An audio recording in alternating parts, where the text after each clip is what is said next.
Imagine getting paid just for sharing your thoughts on products and services you use every day. With Survey Junkie, it's that simple.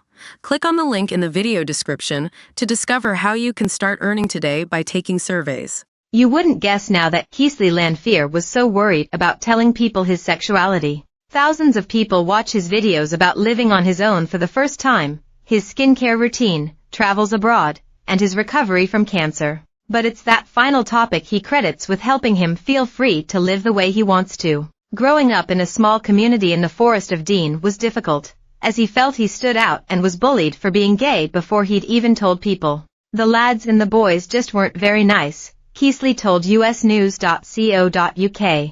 On one occasion, a classmate even sent a message from another boy's phone saying, "You need to get AIDS, you need to die." Going through this meant it actually seemed easy to talk to people about cancer in comparison, because he knew he would receive love and support with his illness. "I would definitely rather have sat there and told someone about the cancer than told them I was gay," he said.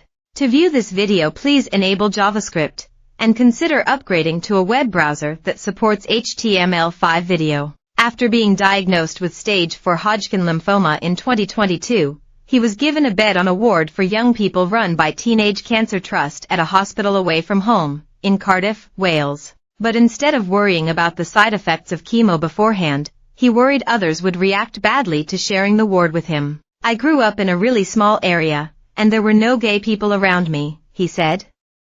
"I had never really experienced being in a social atmosphere for that long with people from the city.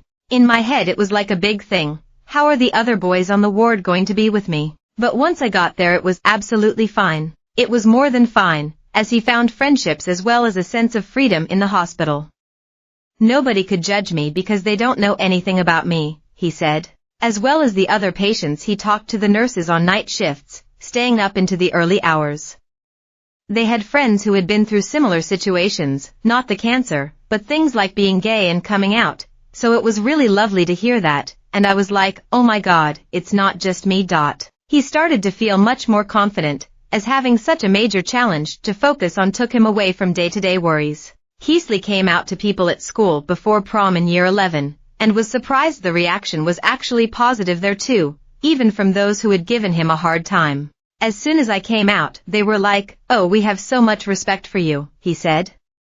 "But I thought, I wasn't ready because of you lot.